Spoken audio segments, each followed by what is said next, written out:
of this program.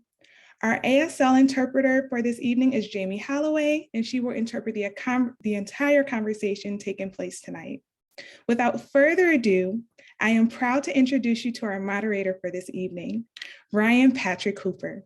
He is the award-winning host and producer of Culture Shift on 101.9 WDET FM, Detroit's NPR station. And without further delay, I'm handing it over to you, Ryan.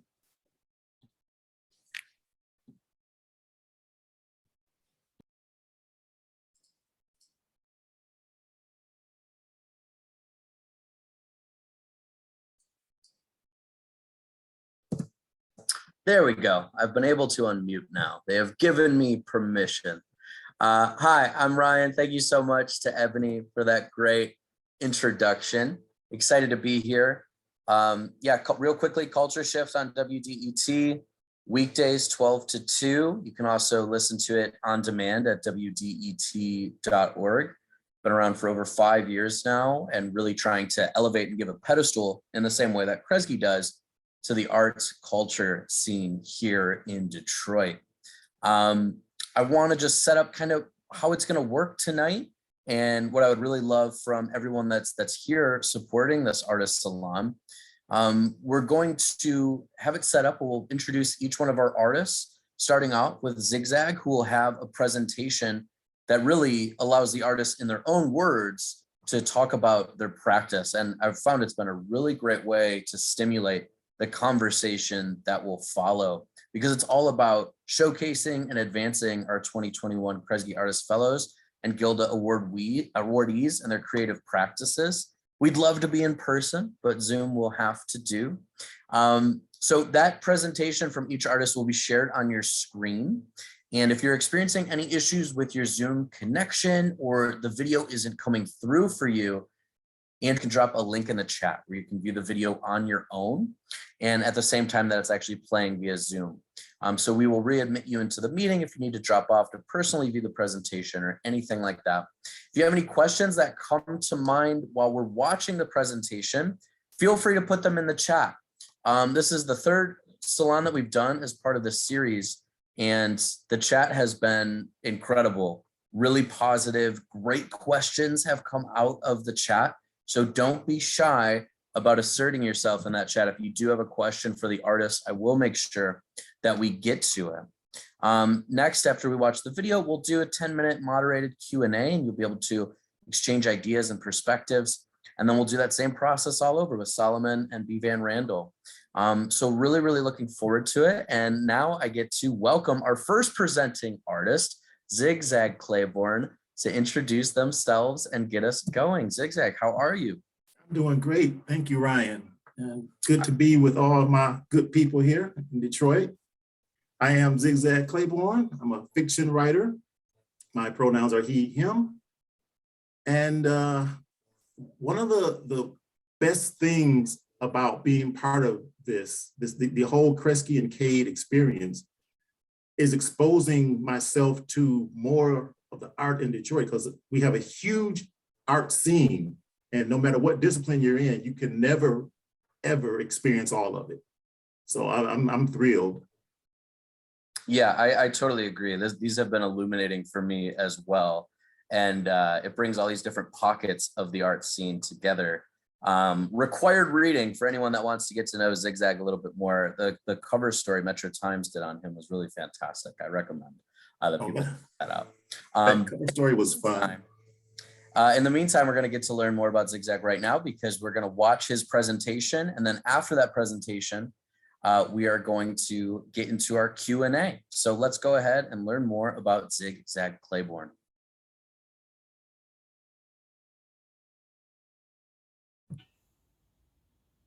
Hi, I'm Zigzag Claiborne, and we're going to spend a few minutes talking about process and art and other lofty things like imagination. Let's talk about process first. For me, process tends to stump me because I'm not a writer who goes by process. My process is everything. My process is random. My process is focused. My process is wide open. My process is clustered together. Process is not as important to me as flow. So maybe I should call it flow instead. I'm sure everybody watching this video out there in Cade land is familiar with the flow, artistic flow. You get into a zone, you get into a state of mind and connectivity where what you are trying to express is less an idea and more a completion in a way. If that makes any sense, it probably doesn't because I haven't tied it together yet, but the completion is going from here to idea, here to finished. We'll call it product because just for ease, but finished piece. The completion is the melding of the two, and the process gets you from there. The flow gets you from idea to completion.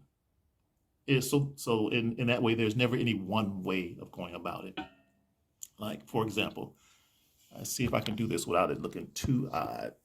Flow for me is often, can we get that blank page? And yeah, it's just writing, rereading things. Can you get the bingo? If you can see that. I know this is odd, but writing is odd. Writing is a weird practice. It's sitting around thinking about stuff to the point that you have to write it down. And then the reading of it is equally weird because the reader is taking the words and rewriting everything you just did. They are taking your paragraphs and translating them into a matrix that they not so much project, that they create themselves in their own minds. So I'm going to say that if you are stuck on trying to find a process to create, flow. Don't think you have to do it any one way. Just flow. If you're feeling stuck, go a different way. If you're feeling like you can't quite grasp the idea, grab another idea. I mean, that's the great thing about ideas is that you never run out of them. Literally, there is always another idea out there to grab hold of. I mean, the imagination is the most powerful engine for change in any form that we have. Nothing happens without the imagination. And on that note, I'm going to read a little bit to you from my latest book, Afro Puffs Are the Antennae of the Universe, which is pure imagination. It's just having fun with character, with setting, with theme, with tone. Everything about this novel is fun. I wrote it at the tail end of 2020 when, by all the gods we know, we needed something fun. So without wasting up too much more time, I'm going to read a few pages from Afro Puffs Are the Antennae of the Universe. This section is well, I don't want to really call them the villains. Because when you read the book, you'll see that, yeah, there are villains, but this section is not quite falling under that rubric. It's a man and a woman. They're having a conversation. They used to be married. You've never supported my dreams, Megu. She stopped mid-cut of her eggs hollandaise. Choose your words, Maurice. Don't just speak them. This building bears your name because of me, not my support, me. Please remember. If you mean your need to be seen as powerful, no, I haven't, because it's foolish. What was it an American congresswoman said? No one makes $1 billion, they take it. Taking things is easy, not powerful. You knew what you were creating things for, said Mo. She placed her gleaming utensils beside her plate. Your uses never eclipse my own intent. Will you resume production of the machine so that you can become a god, so that others will know I'm a god? Megu resumed eating. Eggs hollandaise tasted wretched cold, and she no longer wished to start her days cold, unpleasant, or wretched. She wanted them free from anyone's needs, wants, or desires impinging on her own work. As far as she was concerned, the world had offered up only 7 geniuses to human history. Bilo had been the first. She was the 7th. That came with a certain implicit trust from humanity in its rewards to come. She would prove once and for all that a soul was a hindrance and allow mankind to truly, freely build. Maurice, noticing the slight, quiet smile come to her face, offered one thought to the breakfast tableau. That can't be good. Scene jump. His guards followed close. He wished they'd go away. Maybe a rival would seize that moment, whom he'd have to defeat single-handedly. He could. Kosugi Mo hadn't been defenseless since the age of 5. Why now did he feel utterly open and, worse, pointless? And this solely after a breakfast of eggs. The first time he and Megu ever laid eyes on each other had been in a dojo long before. She'd sparred with him, beat him. Outside the dojo, charmed him with an utter lack of guile. He had grown up in a rich home. Guile was the first ablution of the day, the first greeting, and the final brushing of the teeth before meeting the world. His father adored what he called American directness. But that was really nothing but the Euro-American fetish of behaving as poorly as possible with few to zero repercussions. The moment Mo realized that as the true unspoken American dream, he knew how easy it would be to mold such a dream to his uses. Putin wanted world dominance. Bezos flaunted financial addiction. Eileen Stone and her Buford followers sought immortality through omnipotence, while Kosugi Maurice sought nothing less than the fabric of reality itself remade, remolded, and repurposed into a perpetual form of heaven that, millennia hence, with humans amongst the life of the cosmos, could be traced directly to him alone. Humanity amongst the stars, not as a fool relegated to sit in the corner that was the ancestral home, but as necessary to the continuance of the stars themselves, necessary to the universe despite its feigned indifference. His favorite song had been Earth, Wind, and Fire's Keep Your Head to the Sky. It had also been his father's favorite song. Interesting, thought Maurice, with the haze of morning bearing down on him, how paths set themselves in stone, completely unaided. In the stone was another Earth, Wind, and Fire song. Imagination flow, taking you and myself where I wasn't entirely sure I was going. And sometimes that's a wonderful thing. You don't always want to know exactly where you're going. In reading and viewing and creating, sometimes you need to just flow. And I hope that this brief little introduction to my work and myself has helped you to grasp your own flow, let's say. Let's not to grasp it, to appreciate it.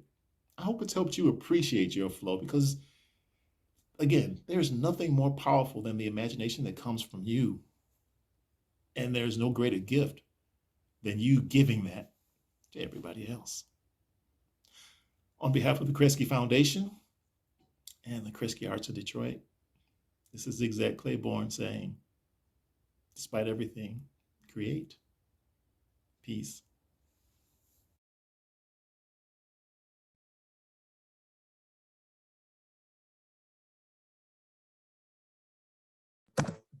Really great presentation, Zigzag. Thank you so much for putting that together. One thing that came up in the chat, anyone that wants to get their hands on a copy of Afro Puffs Are the Antenna of the Universe, it sounds like Source Booksellers in the Cass Corridor still has some. Yes. Zigzag, a lot of what you talked about was process, or as we shall rebrand it, flow, finding that flow. Which I have to say, that is one of the hardest things, because I think writing or any creative practice, sometimes people get convinced that there is a right way or a wrong way to do it.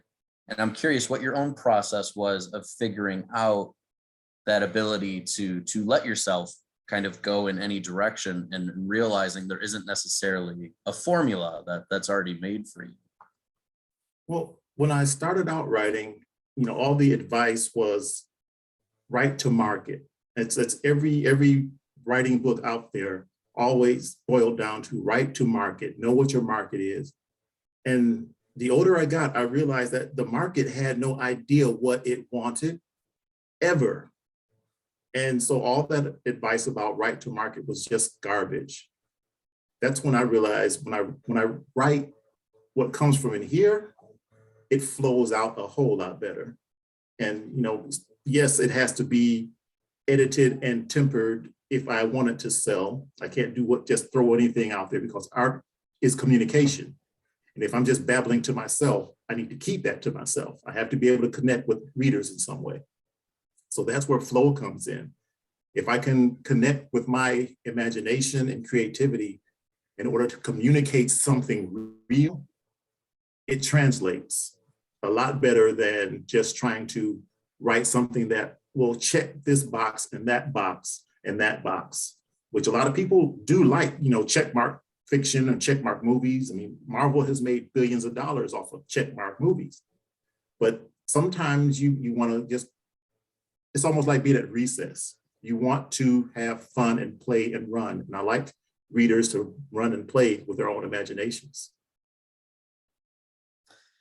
Have you been able to, that idea of writing for market, I'm sure it's more rewarding for you, right, to follow through on what you want to do without thinking about the market or a readership that's in mind. But have you found that you hear from people that you're connecting with them more now that you have found, a better way to make sure that your voice is getting across and not worrying about some of the periphery things?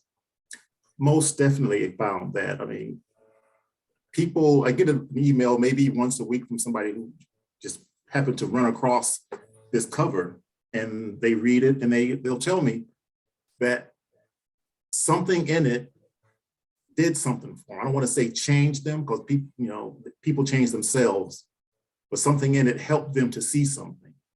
And before, when I was trying to write stories that, to the market, crickets, you wouldn't hear anything, because there's really no reason for a reader to respond to something that has no, let's say, life to it.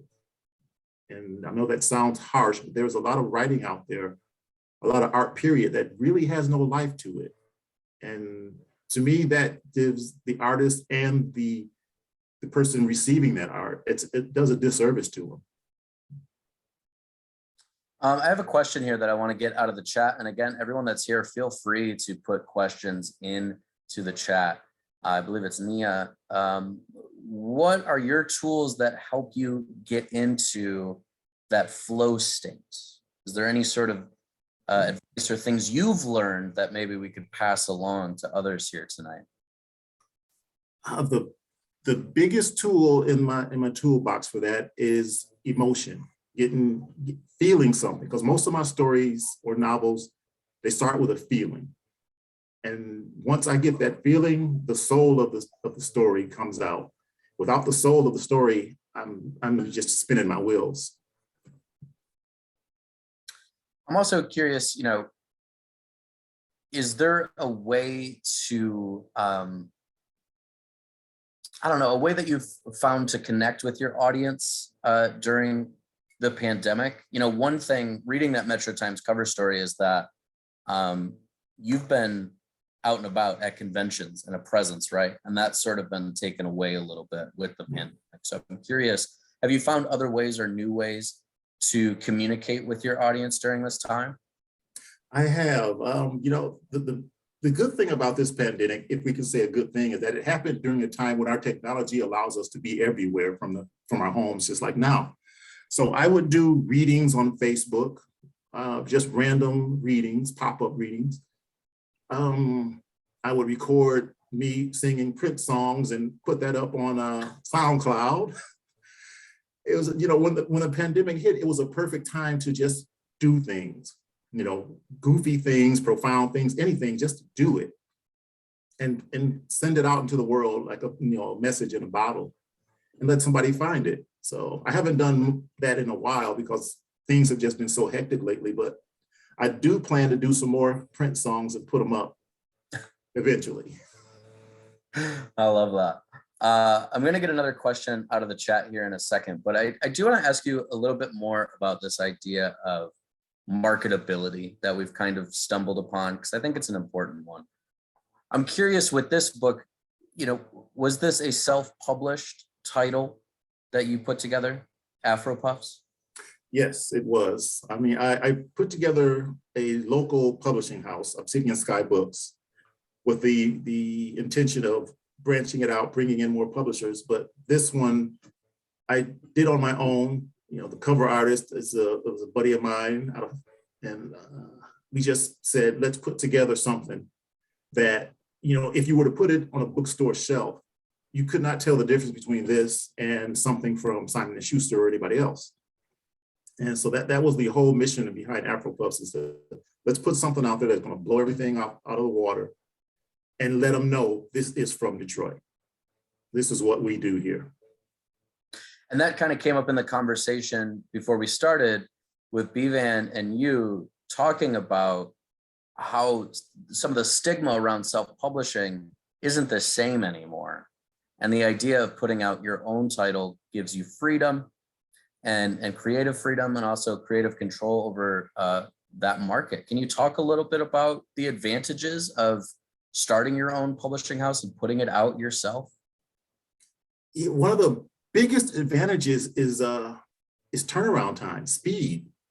Traditional publishing, you can sell a book this year and it won't see, light of day for maybe 2 or 3 years. Doing it yourself, you can get it done, you can get it printed, you can get it out all within 1 year, all within the same. And that is crucial to an independent artist or any artist, period. You have to get your art out there in order for people to experience it. 2 years is a long time, as we've seen with this pandemic. Tastes change in 2 years. Everything changes. And that's one reason why the market is kind of laughable, because things that independent artists are doing now, the mainstream market will pick up on 5 years from now. So it's almost like, the market, especially for me, I don't consider the market when I'm writing. And because the market, like I said before, does not know what it wants. The market told us that the Black Panther movie wouldn't be a success. That's why we had to wait so many decades to get a superhero movie with a Black main character. The market kept saying, no, nobody wants that. When I was a kid, I would have run as fast as possible in my little chucks to see a Black Panther movie, because I ran to see Bruce Lee movies. I ran to see any movie at all that was cool. But the market says, no, it's not cool enough to attract a mainstream audience. And again, the audience doesn't know what it wants unless they see it and experience it. Because I've had, a wide range of people have read my stuff and tell me that they are digging it. They wish they had seen something like that before. Let's go ahead and get another question out of the chat here. Michael asks, when you aren't creating, what authors do you read? I love that question. Minister Faust. He's a brother out of Edmonton, writes science fiction, one of the best writers out there. He has the best pen name in the world, Minister Faust, so he's one. There's a writer, Cerise Rennie Murphy. You know what? As a matter of fact, I'll actually, as this progresses, I'll type names into the chat. But just to throw out some more names, Bilton Davis, C.S.E. Cooney, Patty Templeton. I mean, there are just, one of the reasons I love going to cons is the author readings, because I'm there as a fan myself, number one. I want authors to engage me and just blow my mind. And these are some of the artists that do that. I mean, Jeffrey Ford is just a Picasso with the word. So I could go on, but I won't stop because, yeah, this is my jam, talking about people that just light me up. Well, yeah, definitely later on, if you get a chance, put some of those names in the chat, because I know a lot of people would be interested to know what you're reading and maybe expand their own reading lists along the way. And I'm curious, you know, right now, is there something that has been on your mind that you're working on, something that's in front of you, or an idea that maybe you've been thinking about that is coming up next from you that we can get excited about? Ooh, you know, the fact that this question came up today when I wrote the end on my latest work in progress. Ooh. Yes, this afternoon, those two special words. This is it's a fantasy about a mother and daughter witch from it's kind of like from Africa. So let's say a mother-daughter witch from Africa who are traveling the world, and they get into all these adventures and shenanigans. So I just finished the first draft today. Hopefully I can get this one out to my agent and out into the world within the next couple of years. Yeah, hopefully. I'm very excited to check that one. I know a lot of us here are. I just want to say one more heartfelt thank you to Zigzag Claiborne, and congratulations on becoming a 2021 Kresge Artist Fellow. Thank you very much. Oh, Sabrina does want to, before I let you go, Sabrina Nelson on the chat, part of your classmates here, wants to talk about the cover of Afro Puffs, which is an incredible cover. You talked about how it has attracted people to your book because of that cover. So tell me how that came to be and the design of that. Well, this cover was designed by Jesse Hayes of Anansi and Hayes. And I'll hold it up if everybody can see it. What we were going for, if you read the book, we wanted something that had a pulp feel to it, like those old pulp novels, science fiction novels of the 70s and 80s. So the cover is kind of beat up, it's got lines, it's got a tear on it. But then you look at the image and she's looking straight at you, which is basically, we Black people were excluded from those books for the most part. So she's like, guess what? Coming at you. And that was the whole vibe for this cover, something funky, something in your face, and something that you were not going to see anywhere else. One more question here from in the chat here from Morris. Have you been a writer your entire life, and when did you know that writing was your passion? Real quickly, Zigzag, if you want to answer that for us. Writing my entire life? No, I started writing at 10 because my mama said I read so much, I should write a book. And I did it, and I've been doing it since. Very cool. Zigzag, thank you again for taking the time. Thank you.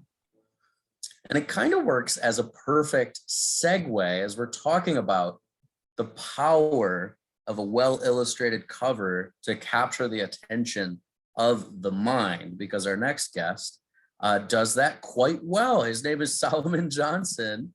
Solomon Johnson, welcome to the Kresge Artist Salon. Hi, thank you. There he is. How you guys doing? Everybody out there.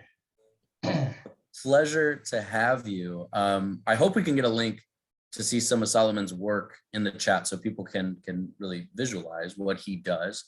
I really want to see you be the lead on a Pixar movie because I absolutely love his style so much. Solomon, go ahead and say a few words about what you do, and then we'll jump into your artist presentation. So hello everybody, my name is Solomon David Johnson. I consider myself to be a visual artist, a visual storyteller, excuse me. And what we're gonna be seeing will be my daughter reading the excerpt for one of our children's books, or a children's book that we've been working on. That'll be followed by some idea of reason why I came up with that children's book. And then my future plans or our future plans for other material. Very cool. Let's go ahead and get into this artist presentation all about Solomon Johnson.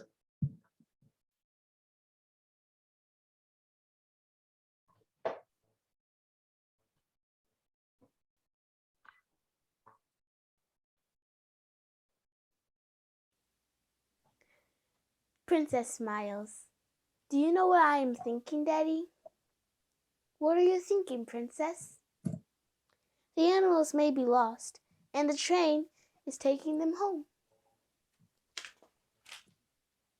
You don't think the farm is their home? It could be, but I am thinking something else. You just heard my daughter, my youngest daughter, read an excerpt from the book. My name is Solomon Johnson. I am the illustrator as well as the author for Daddy, Where Do the Animals on the Train Go? It's for parents and their children ages newborn to 8.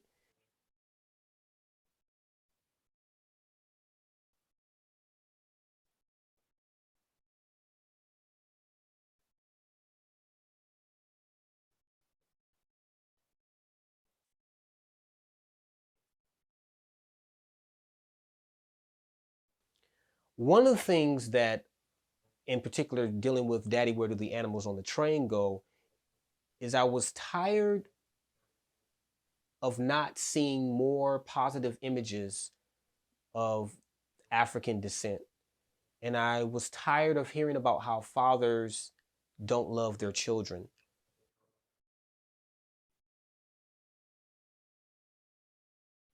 So my imagination says that we want to affect 100,000 people with our children's book.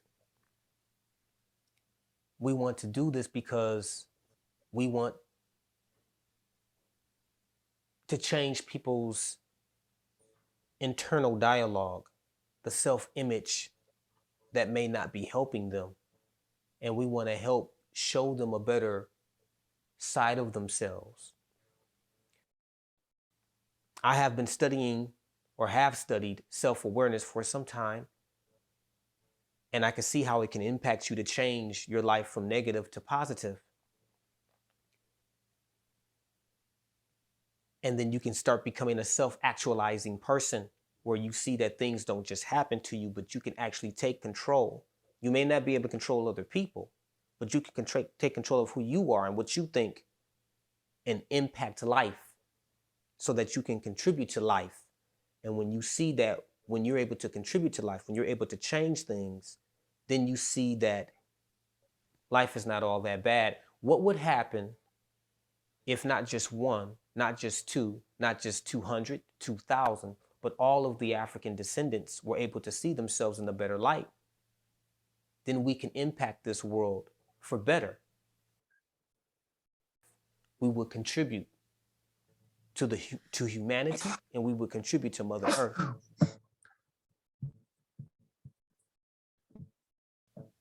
I imagine impacting 100,000 people in 12 months because it is my duty. I've made it my duty to positively impact those people. And we started some years ago with our children's book. We created, my family and I created what we call a book reading. That book reading allowed us the opportunity to create community. Art became the passport, if you will, for me to into someone's heart. Our book is a passport into people's hearts.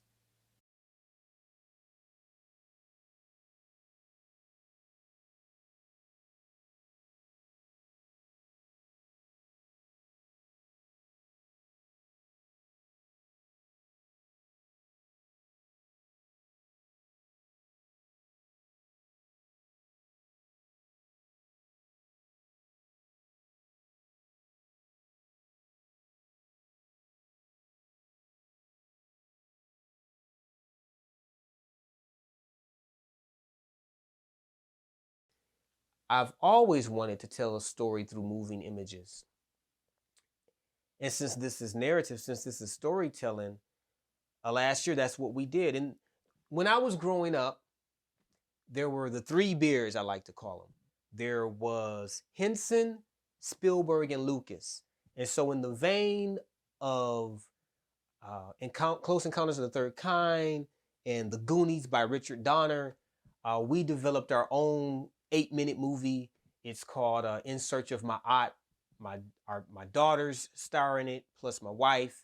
And it was a lot of fun, but it was a lot of work. And if you know anything about artists, we're very particular. So I'm sure there were quite a bit of times they wanted to take the camera and put me through the lens. But it was a lot of fun when it was all said and done. We want to do more things like that for the future, simply put.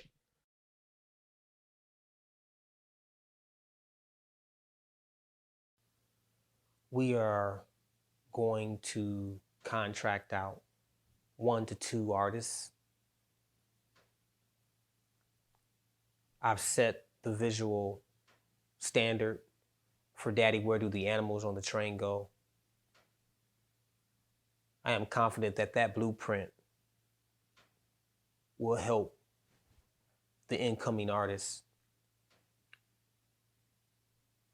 And as a result, these contracted artists will be hired on to help us with the next 4 books. I Don't Like When Mommy and Daddy Fight, and Daddy, I'm Scared of Tomorrow.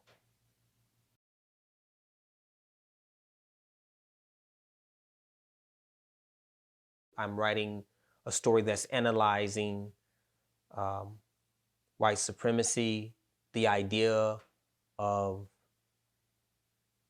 a universe that is built on purpose, by design, versus the idea that, no, it's not built on purpose. There is no purpose to it. And how both of those, racism and the question of a deity or ultimate self, how they relate to what Ray Kurzweil calls the technological singularity. That idea fascinates me. So these are things, these ideas, these arguments, and these new findings pique my interest. And I put them under a microscope and I tease them out as I research and I create from there.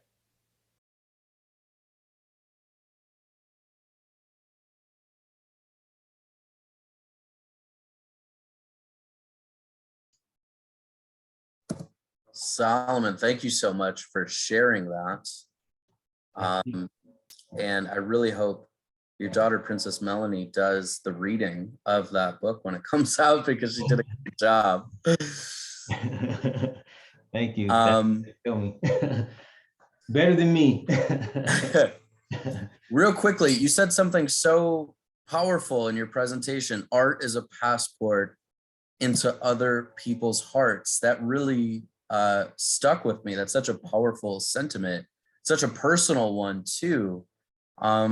When did you realize that? What was the moment where you realized it had that power to connect with people through your own artwork?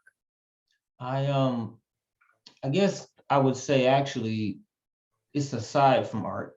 I've done sales, and so I got to the point, and I hope nobody takes this the wrong way, but I got to the point where I saw art as just, it wasn't worth anything. This was some time ago. I had been going through some things, but I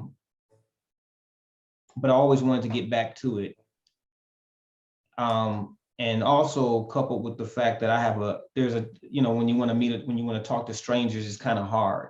But if I give you some music that I made, or if I give you some of my apple pie that I just made, we can start a conversation. And so when we developed our book reading, everybody, it was a festive time, and people started asking you questions, and it's a way for you to communicate. Also, I think that art, for me, because I had been in sales and I stopped looking at art for a long time, it has become piece of a way for me to be free. I can express myself instead of getting into arguments with people or something of that nature, or debating on a strong situation that we're both passionate about. I can communicate what I want. I rather take that energy and place it into expressing myself through art, and maybe say, here, what do you think from this perspective? So in that way, it makes the medicine go down a little bit easier than if I were to just come out and just say what I'm thinking. So you had a moment where you were working in a very different field, and then did you end up taking this leap of faith full time into the arts, or how did that reconnection with the arts happen for you? I felt like I had killed a part of myself, because I had been doing art ever since I was little. My mother got me into art, and so when I stopped doing it for about close to 10 years, life wasn't that well for me. Things changed, and as I actually I don't know if anybody's done any brain balancing, but it's a different way of meditating. When that happened, then a rush of all this art started coming out of me. And I said, oh man, I haven't felt like this in a long time. And through there, I said, let me go ahead and let me start picking this back up again. And it was because of that I began to recognize that, hey, you know what? I've always wanted to write or tell stories. I just didn't know it was possible. I never even thought about it being possible. I just thought that was something that some other people did, and I would be the person to be entertained by it or get something from it. But I would always watch behind the scenes of movies. I would watch interviews of directors that I like, because I really like movies. And I said, I think I want to take my direction that way. I like to do that. And having all this material come out of me, after having that brain balancing, it was just like, oh man, I have to do this for the rest of my life. And there's a bit of a personal connection in choosing a children's story that you're currently working on. And I will say, as website, you can pre-order this and help support its creation right now. Because your mother wrote and illustrated several children's stories. Was that, I know you mentioned some of the reasons why you chose that as a medium, but yeah, tell me a little bit about that connection with your mom having a background in doing the same thing. Yeah, she did that. I think I was really young. I was probably like 6, I think. And what's interesting is that we all thought, or at least I thought, I'm talking to my wife one day, and I'm talking about some person and what they did in this situation. And I said, oh, it's just like this character, that character from this book. And my wife is like, what character? What are you talking about? I said, the character. And then I caught myself, and I began to recognize that I'm the only one who knows that. My family are the only ones that know that story. And so I went back, I told my mom, I said, Mom, you gotta remember that stories you wrote when we were real young. You need to publish that. She ended up publishing it about 6 years ago. And it was very inspirational. I was very happy that she did that, so that other children can experience what I experienced. And in adding to that, the reason why I started drawing was because of my mom. I asked her, she drew me this Spider-Man. My brother got Incredible Hulk, I got Spider-Man, or maybe it was the other way around. I said, oh, this is so great. Mom, can you do another one? And she said, my mom was no joke. She said, no, I'm tired. You you want another one, you draw it. And I'm like, oh, you're not gonna. So I just started picking up the pencil, and from there I have been drawing ever since. So yeah. I love that. So you truly put the pencil in your hand. Yeah. You made that choice. And the other idea is this came up talking to Zigzag too, the power of that cover in a field with like old pulp books or science fiction where it's underrepresented. You don't see Black girls on a cover like that for sci-fi books very often. Talked about self-image in your presentation. I want to explore that a little bit more. You know, what kind of the idea of putting a pencil in 100,000 other people's hands to have a little more of positivity when it comes to their own self-image and self-representation that they see in these books. Yeah, I think that a lot of the negativity that I've been seeing during my lifetime, so I'm sure it's been before me, as we continue into the 2022, the negativity that we see in media, it plays on our brain. And so we keep repeating this story. And so I know for me, when I was younger, I thought that there was nothing else for me. You know, I'm an African descendant. And, in fact, when I was younger, it was said that you shouldn't even really think about being an artist. But here I am, I'm looking at people like Nilo Rodis Jamiro working on Star Wars. I'm looking at Drew Struzan, they're doing things. How come I can't do that? So it was kind of limiting. So I remember being 16 with my dad. I can't remember the billboard, but it was like alcohol on the billboard. And my dad said, see that there, why do we have to have that in our neighborhoods? Why can't we have something more positive? And I didn't know at the time that as I was drawing for this book, fast forward to today, that I was drawing something more positive to feed ourselves, because self-image is it's a very real thing. And what you tell yourself every day ends up becoming your reality, so to speak. What you tell your inner self it reflects on the outside. So I wanted to help change my own reality, but also change the African and the African diaspora's reality, so that we can become what Abraham Maslow calls self-actualizing person, where we can bring about the reality that we see, that we want from our heart's desires, and maybe even get to a point where we become self-transcendent, where we see that not only are we able to help ourselves, but we can help other people, uplift other people as well. And how do those ideas end up informing the actual content, the plot of Daddy, Where Do the Animals on the Train Go? Because I know it's partially described as a father's daughter teaches him how to use his imagination again. But I wanted to know a little more about some of the concepts that you're trying to put into this book. That's a great question, Ryan. I have been a substitute teacher for like 7 years in the Detroit public schools and the Southfield public school system. And I saw parents kind of dismiss their children real fast. Because I was a substitute teacher, a lot of kids like to get one over on you until I connect with their parent. They're like, wait a minute, you're not supposed to do that. You're just a substitute teacher. But I would get the relationship going with that parent. And sometimes, again, they were very dismissive. They would do things, not because they were trying to hurt their child, but they're really busy.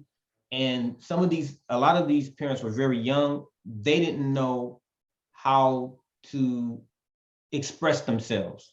And so I wanted to show parents that this book really is not only for children, but it's for parents as well, young adults.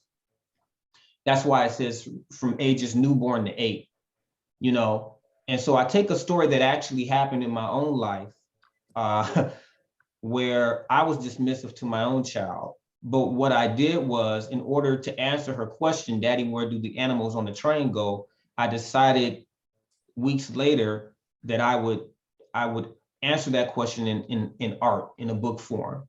And it's basically my gift and my apology to my daughter, the one that you saw reading earlier. And the rest of the series is pretty much like that. It's pretty much inspired by my daughters, my interactions with them, and me not being able to really express everything like I would like it to verbally. So I put it in art and I put it in a story, hoping that it touches them and hopefully other people find that they can relate to it. And next time they can say, you know what, maybe I should listen to my children a little bit more. Maybe they'll help me in my own journey. That's a really powerful concept. And I know even just from your video presentation, understanding the background of what you're trying to do. I know people in the chat were saying, wow, it already looked great, but now I know the mission behind it. That makes it even more powerful. So I definitely hope that, as you get closer to that coming out, we got to get you on Culture Shift on WDT to know about the backstory on this, because it's really incredible. Let's talk about the art itself, because that's another way that you're communicating with people. And it makes sense that you love movies, because looking at your work, it is big, cinematic, textured. You feel like you're in that world. Tell me a little bit about your style, how you came to this style.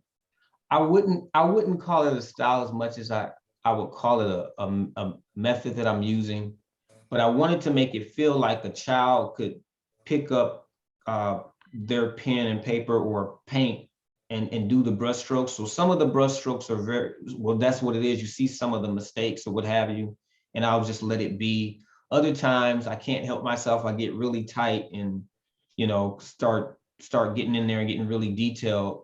But the idea was to, when the book is finished, is to have the visuals tell the story and then have the words supplement those visuals. Because this is a children's book, and I was thinking about it in terms of, I guess the best way to look at it is like a storyboard, so that visually you're able to follow along. One of the artists that I like a lot is Brian Selznick. He did Hugo Cabaret, and I like Aaron Becker's Journey, Quest, and Return. And I was just amazed at how I understood like what was going on just based on the camera, because I do a little bit of photography. So I could say, okay, this is going to be a 35 millimeter shot. It's going to be a wide angle. And this is going to be telephoto. This is going to be like an 85 millimeter, maybe 100 millimeter shot. And why am I doing this specific perspective? What is it that I want the reader or the audience to feel like? So what angle lens do I want to use? And so I take that into when I draw as well. So it's kind of like using the photography and the way that I light things also carries into how I draw and how I render an image. I think there might be this idea of making it even more accessible for children that maybe learn or understand things in different ways by making the images readable in that way, to be able to tell the story without words at all. Right. I think too, one of the great things, I love watching movies where you need subtitles or what have you, because sometimes I'll turn off the subtitles and just watch the movie, and you get a whole different story than watching the English version. And so I think even with this book, they may come up with their own story if they don't read the words. And I think that's great, to be able to create your own story. That was one of my favorite things to do as a kid. If I could read the words, I would make up the story myself. So I could definitely relate to that. Yeah. Solomon Johnson, thank you so much. This was an incredible conversation with you. It looks like we got a question here coming in. I would just want to get this in here. This is from Morris, who says, I would love to see some of your positive artwork on a mural in the inner city. I'm just a big kid at heart. Any plans for something like that? That's wow. I don't know. I never really thought about that. Yeah, that'd be interesting. Have to ask some of the other Kresge art fellows how they go about doing that. Which I want to say too before we go. I'm just so honored to be amongst the 20 Kresge Artist Fellows, as well as the 10 Gilda awardees. I mean, the talent is just is really amazing. And I also want to say thank you to Ebony and Christina. They've both been just awesome all the way through. So, And Ryan, it's a pleasure finally getting to see the person behind the voice. So, Yeah, I'm taller or shorter or more handsome than anyone ever thought. Yeah, we'll definitely get you on the show soon, Solomon. Congratulations again. And I think what we need to do is connect you with Sabrina and Sydney G. James, so you can be at the next iteration of Blackout Walls and do your first mural with them. I think you'll make the hands. Oh yes. Oh yeah. Yeah.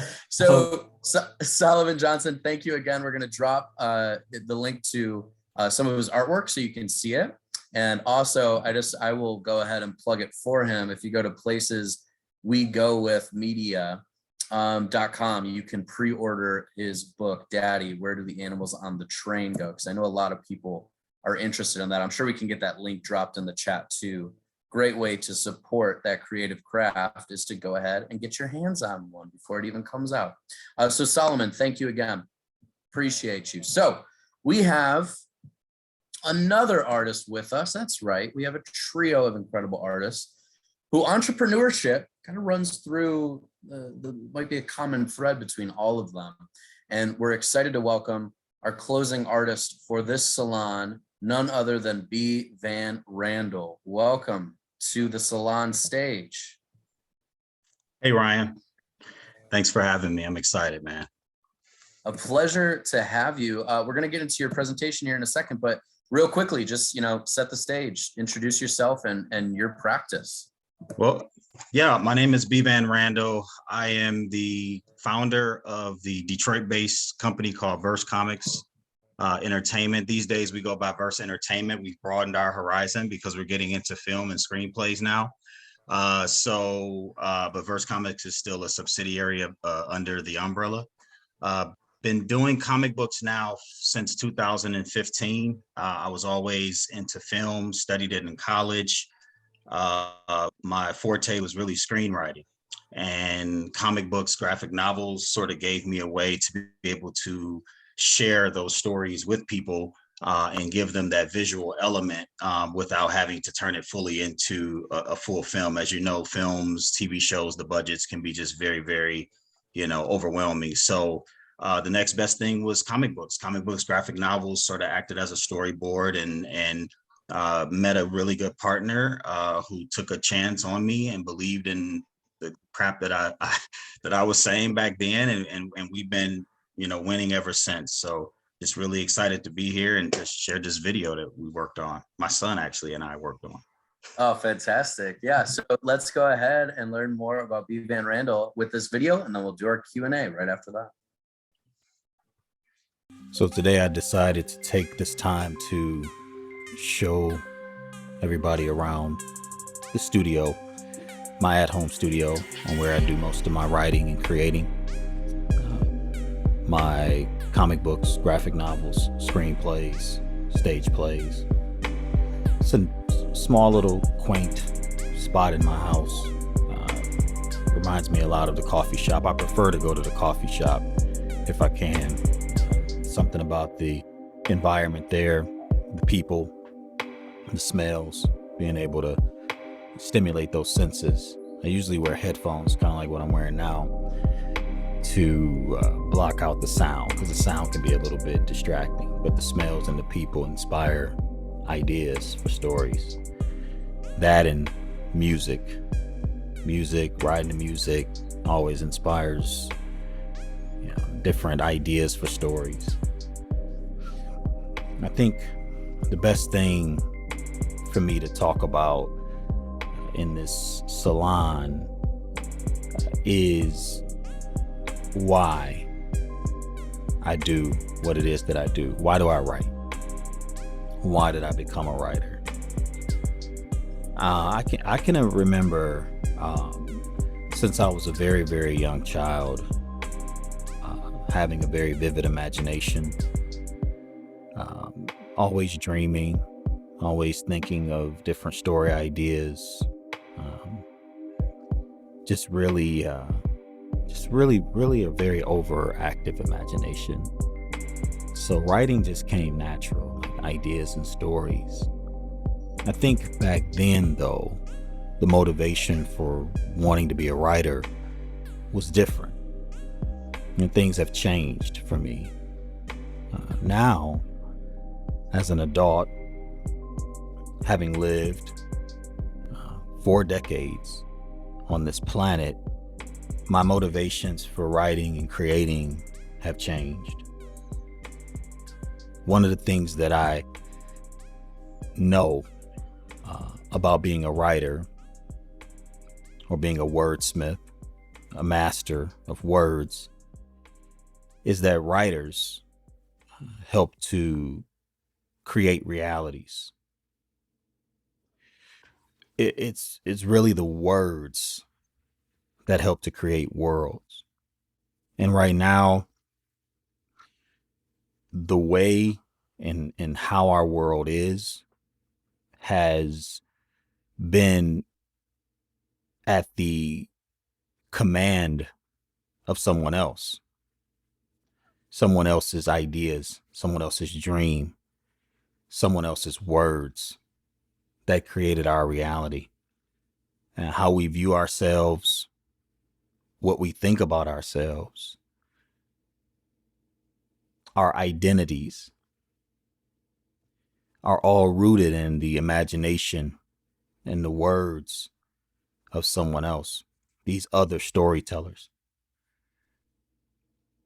If you go to religious texts like the Bible, it says that in John 1, in the beginning there was the Word, and the Word was with God, and the Word was God. And that last part is interesting. The Word was God. The Word was the Creator. So it is through these words that we create worlds. What we say, what we write, that's power. It's how we define things. I think what I try to do in the stories that I write, the stories that I create, is to try to harness that power, to try to be a true wordsmith, to try to take reality and change it. Octavia Butler, a great author, great science fiction author, had in one of her stories, God is change. And this concept, parable of the sower, parable of the talents, God is change, just really resonates with me because the world is constantly changing. God is change. But I think that writers, people that create stories, people that master the words, have the ability to help implement that change.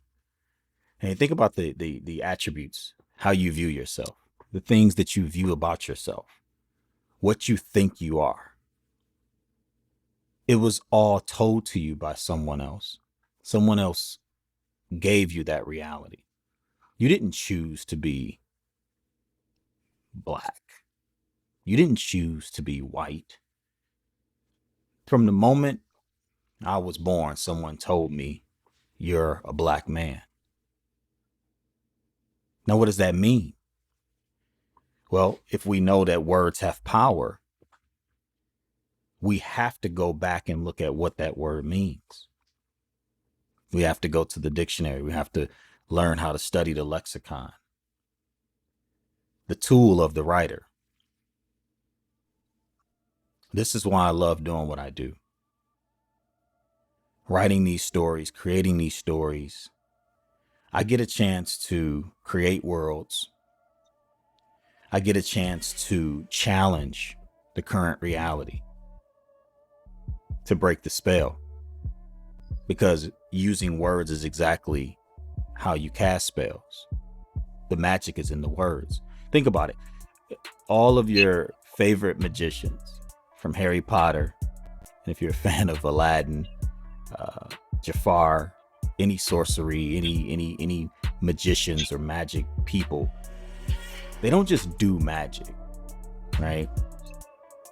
Magic has to be done through a word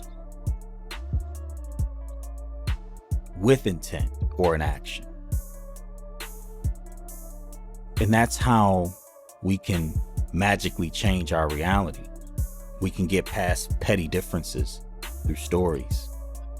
We can teach people how to tap into their genius, right? Because everybody's a genius. Everybody has a genius dwelling inside of them. And we can teach people that truth by the stories we tell them,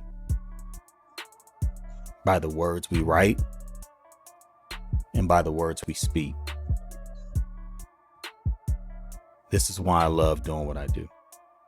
This is why I spend countless hours sitting here at this desk, on that sofa, and then up to the Starbucks, several of them that I go to, hours trying to figure out how to change reality, how to usher in a new wave of thinking using one of our most powerful tools and assets that mankind has ever created. And that is the written language. It's the word.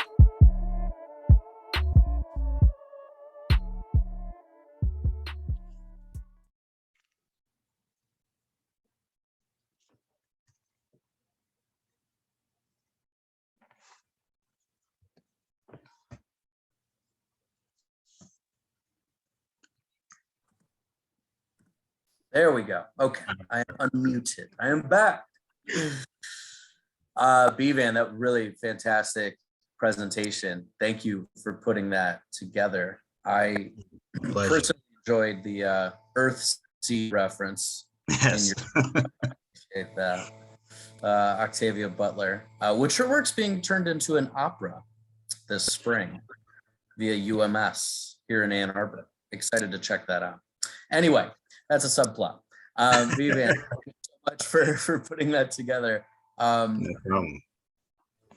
You talked about something really, really powerful, and that's the power that words have.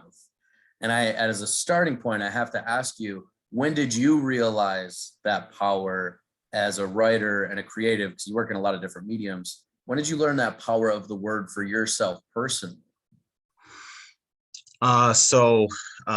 Just a really quick of my background. I started off in Detroit public schools, grew up on the east side of Detroit. And in those schools and districts, I thought that I was a really good student, that I had, school pretty much figured out. I was transferred to a suburban school where I had the pleasure of meeting a teacher by the name of Gail Barr, who was my English teacher.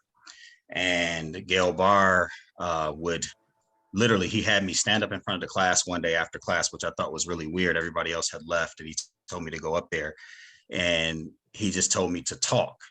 And as I began to speak, he began to correct my language, correct the things that I was saying, change, really show me, because no matter how hard I wanted to be a good student, the Detroit public school system had failed me in a lot of ways, and I just wasn't ready. And so with what Mr. Barr taught me about speaking, about writing, about how to structure a paper, I really sort of fell in love with it. Then I fell in love with the words and the writing. And then I went on and ended up majoring in English in college. But I didn't really, even though I sort of understood the structure of words and how to write a paper to get an A, or how to write a short story to get a passing grade, it wasn't until much later. And then I ran into this mentorship of a man named Clifford Black, who really started breaking down for me etymology and helping me to see the world in a way that I had never seen before. I mean, I have an English degree. I know English, and he challenged that. And with some of the lessons that he taught me, I just started seeing the world totally different. And I started being able, I felt like Neo in the Matrix. I started pulling back this veil and just realizing how everything about my reality had just been constructed by someone else. Everything about how I viewed myself, what I believed, if I felt that, you know, women were inferior to men, all of it was just because someone else constructed it, and they constructed it using those words. So yeah, it was a process. It wasn't immediate. It took years, years of me thinking that I was a full-on professional, and then eventually living and meeting the right person that said, hey, yeah, let me show you something behind this curtain here. Wow. So you really saw, okay, there's some issues in this world. I want to create worlds that look a little different and function a little differently for people. What have those worlds ended up looking like? And what things are you putting into them as a writer that you've had to learn? Well, Steve Jobs said that one of the most powerful people in the world is the storyteller, because the storyteller sets the visions, the values, and the agenda for generations to come. So what I try to do is I try not to whine about the world that's been constructed that may try to make a man with my complexion inferior. I try to write a story that has a man, my complexion, that isn't inferior, and try to just concentrate on just making good stories. I don't want to write, like, there's this title, it says like Black stories, right? I don't want to write Black stories. I'll try to write good stories that, like, let's take a story like Home Alone or E.T., just a good story, something that you can enjoy. But then the characters just so happen to have a darker skin hue. Like, why are we focusing on a Black story, right? It's the most, to me, and not to offend anyone, but the concept just doesn't resonate well with me. So I want to change that. I want to, in my stories, for instance, on Me with starring Haha Davis, we made him an attorney.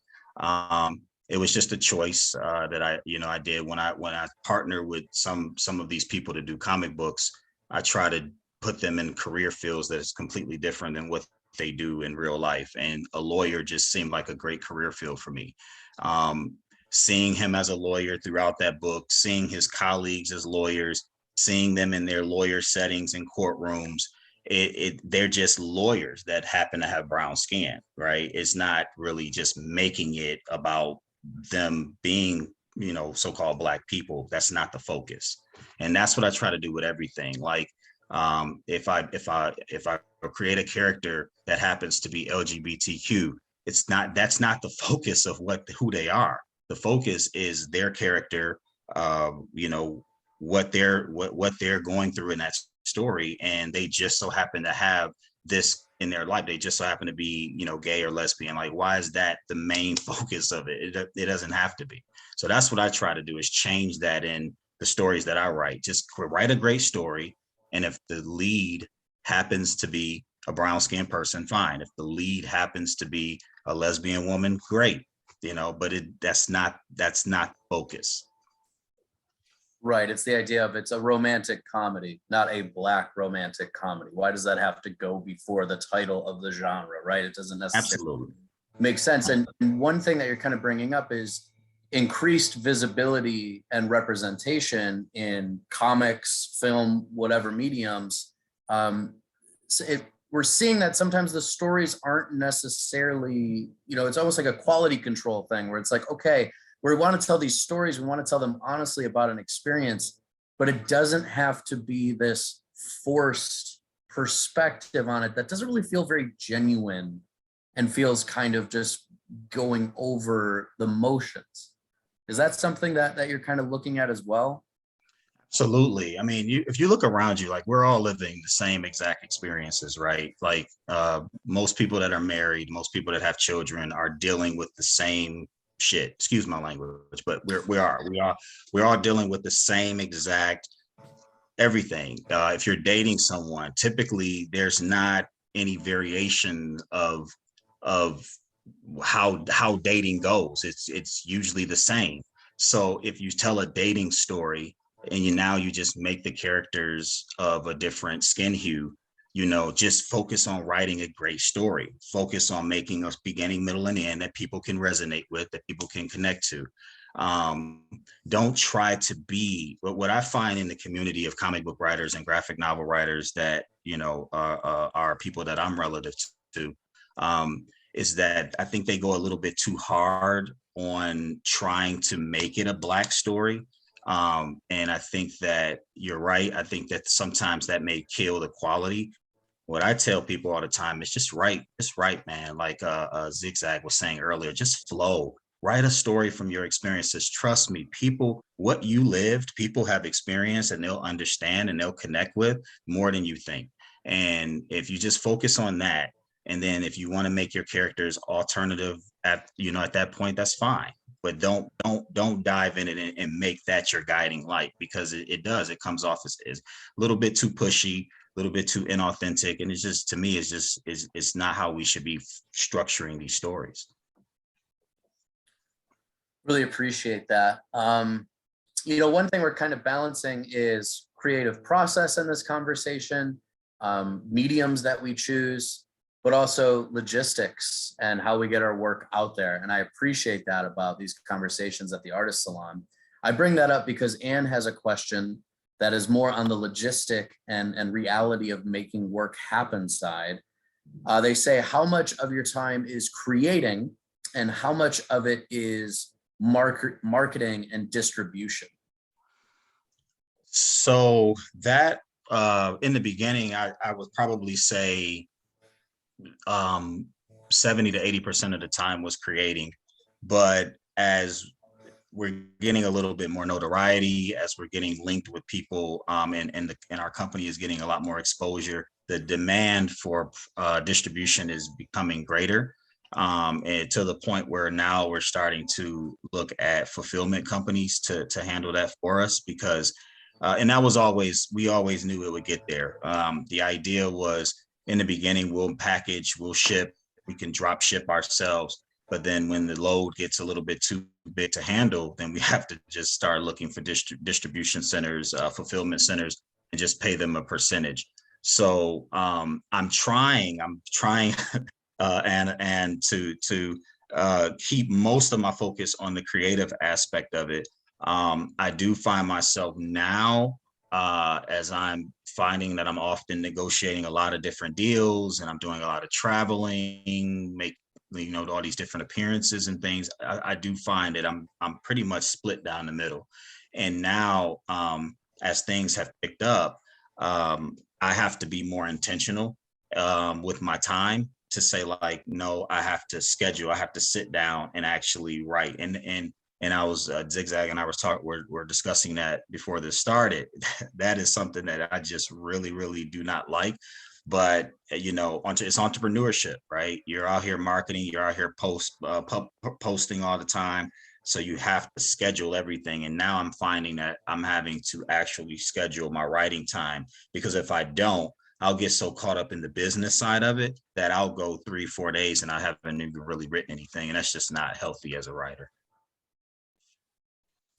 Yeah, that is the reality, I think, for so many artists, not just here in Detroit, but everywhere, that it is entrepreneurship. It is being your own manager, in addition to having to create. So it's certainly very challenging. And we'll come back to that point here in a second when I bring all three of you, Solomon, Zigzag too, back into the conversation. But B-Van, before we do that, I want to ask about medium with comic books and graphic novels. I'm so curious how you found yourself working in that medium.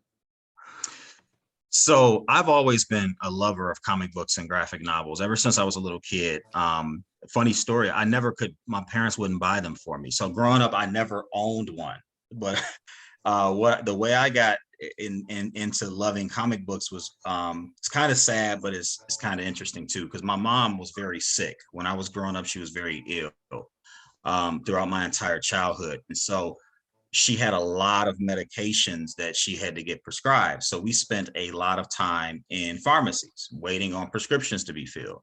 Well, while we're waiting on these prescriptions, I'm at the spindle reading comic books, reading Superman. I literally read the entire Death of Superman series right there in like a Perry's Drugs or something. I'm dating myself with that, but so I fell in love with comic books then, always loved them, always was a fan of them. And then when I had to start deciding what I was going to do with all of these scripts that I had written, I said the best thing for me to do is to turn them into graphic novels and comic books. That way, films are just painting with light, right? So I said, well, now let me just go ahead and let me find some really, really great artists, because I wish I was as good as Solomon. I'm not. But let me find some really, really great artists that can bring these images to life visually, still painting, but painting with paint and painting with pencil, and we can still get it out there. And it worked, because what I found, and I was blind leading the blind when I first started it. I didn't have a clue as to how to put a whole comic book together. I was a fan of them, just didn't have a clue. But what I found is that the space, the Hollywood space in which I was already wanting to operate in, are very fond of comic books. Most of the films and TV shows that we see are basically from comic books and graphic novels a lot of the time. So I just dived in head first, man. And one of my biggest inspirations was my wife. I used to tell her this story all the time. And I told her this story sort of oratorically for like 2 years straight. And she used to be on me like, you need to write that. You need to write that down. And then so finally Therians was the one. And I sat down and wrote it. And everybody has been really loving that story. And then and the rest we just only have gotten better, since then. So very, very cool. I love hearing that backstory. I want to go ahead and bring Solomon and Zigzag back into the conversation here as we start to wind down our third salon, and kind of ask a connecting question that will work for all of you. And it's what brought everyone here. We'll start with you, Bivan. The idea of becoming a Kresge Artist Fellow, and what you've been able to use that for, and what that has meant to you in your creative practice. So Bivan, if you want to go ahead and lead us off, we'll start there. Absolutely. Becoming a Kresge Fellow, for me, when I applied, I totally had confidence in my work, but I didn't think I would win, because I've submitted to things in the past and you just don't win. I won, and it was a very surreal thing for me. I'm not gonna lie, it was very surreal. It was very emotional, because again, a lot of art and things that I do, I think a lot about my mom and things like that. So it was very emotional for me that I won this and she's not here to actually see it. But on the professional side, it really has made people take me a little bit more serious. Like it's like, at first I was just this comic book guy that nobody is. Oh, he writes comic books, oh, he writes graphic novels. But since the Kresge win, people are actually having conversations with me and getting into projects with me. So we have some really great projects on the horizon with some really notable people, and it's just been phenomenal. So I think Kresge sort of like gave me a stamp of approval, like, yeah, his stuff is good, and it's been nothing but love since then. So I'm just super happy. And then also just being so connected to so many like great artists. Like I told you, me and Solomon have met up and had coffee, and I plan to get to know Zigzag a lot more, and all the other fellows. I wish that this was in person. I really do, so that we could have been doing this for the last year. But just getting next to these people, like these real artists, and that have done just some great things. I love it. I think I'm very, very honored to be a part of it. Well, Bivan, I know your mom would be insanely proud, even though she refused to buy you those comic books. Right. Right. Solomon, same question to you. The experience of going through the Kresge process and what it's meant for you, personally, but also, the reality of it. You know, what has that cash meant for you? What has it meant for your creative process? Don't be shy about really talking about what that fellowship has meant. Originally, I didn't think, you know, I've always felt that I've been good with my art, I guess. And it didn't really hit me until probably early this January. I'm just extremely grateful. I've been able to connect with artists again. And to see other people who think the way I do, because when I was in sales, you don't get that. I was deprived. I just started getting back into it actually, relatively recent. And so when you have, I was confident in my art skills, but when you have other judges saying, oh, you know, you're of a certain level, a skill level, it feels good to see to have other people who practice what you practice to say, yeah, you know, we get you. I'm gonna be honest, I thought my work was a little bit too, the message that I'm doing my best to communicate was a little bit too heavy for people. I'm glad that people are getting it because it frees you. Because I just, you know, I tell my wife this, I just want to be free to speak. So getting the Kresge, it's been great. It's opened up opportunities for me. I got a talk a couple days from now that I more than likely would not have had. And it makes me feel as though people are ready to hear the message that I want to be able to tell people about. I really believe in a healthy self-image, not only for African Americans, but like so that the whole world, because we've seen some things during 2020 that was not necessarily desirable. We've heard some things that weren't not necessarily desirable. And so I think it's a healing process. So that was great. What did I use it for? I'm currently working. So been able to take that money, funnel it into investments, create an investment company. I figured I would be my own investor and invest back into my art. So they're kind of like going back and forth money-wise, but I was able to definitely pay off some debt that was well overdue. But I've also been able to connect with more people.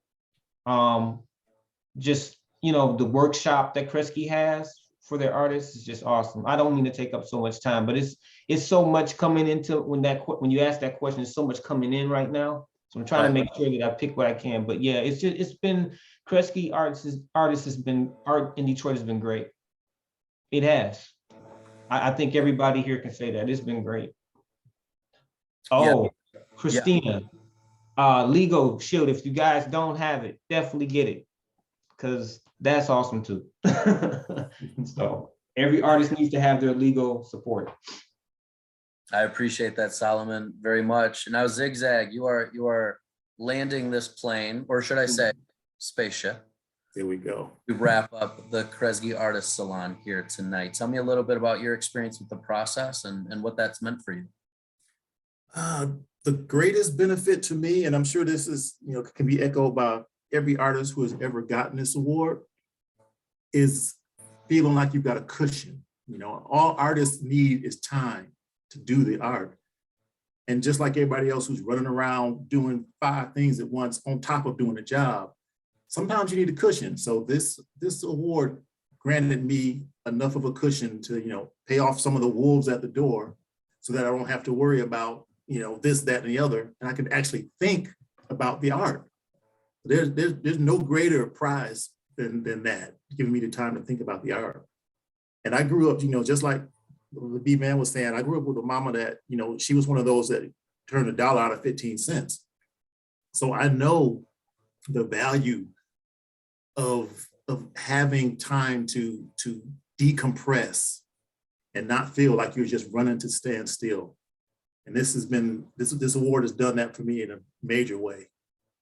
And as far as actual career-wise, just like Solomon and B-Man were saying, I think this is, I hate to use the word legitimize, but it is what it is. A lot of people before thought of me as just this little indie artist out of Detroit, quaint. Now I'm getting on best of book lists, I'm getting interviews, and it's not all because of the Kursky grant, but it's definitely partially because of the grant. You get that stamp of this dude made it, and people tend to sit up and pay more attention to you. That is certainly one of the most common things that I hear from the Kresge Artist Fellows, for sure. I have to thank all three of you for joining us today, and everyone that was part of this conversation, whether you were listening, watching, asking questions, taking place in the chat. Really, really appreciate it. I hope you've enjoyed your time and feel more connected to these artists. I definitely do. So thank you to B. Van Randall. Thank you to Zigzag Claiborne. Thank you to Salon as well. And really stay in touch with these artists. We just put all of their information in the chat. They've done big things. They will do even bigger things. And I always say, give all your money to Detroit artists, support their projects so we can see more from them, without a doubt. So we've got their contact information in the chat. If you want to rewatch this or share this program, which we would love if you would share it with a friend, if you found it useful, it's going to be posted at Kresge Arts in Detroit presents.art. That is Kresge Arts in Detroit presents.art in the next few days. You can also see the previous salons that we've done, which have been incredible. So such a cool experience to be part of. We're going to be doing another one on Friday, March 4th at 3 o'clock. You can learn more and register for the salon using the link in the chat. So thank you again on behalf of Kresge Arts in Detroit and WDET for making this such a special one. Thank you to all of the artists. Congratulations on the fellowship, of course. And we'll see everybody next time. So thank you. Have a good night, everybody. Peace.